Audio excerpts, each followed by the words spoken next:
Hey everyone, welcome back to the channel. In this video, I will show you how to download Spotify Wrap. So it's super easy to do. Well, Spotify Wrap just drop right around the corner. If you open a Spotify app for the first time, you should get a pop-up with your Spotify is here, or else you should see it here. And if you don't see that, then you have three methods to fix that.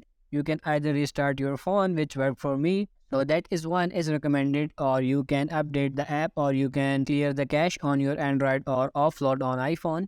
So if you don't even have to do that, just simply go to any of these stories, because I believe you can almost share any of these or download any of these as well. I'm just going to go to the last one. This is like the main one, right? So I'm gonna click on share, and here you have a couple options. You can actually see download right over there. So I'm going to click on that, and I have now downloaded the Spotify Wrapped, which is pretty cool.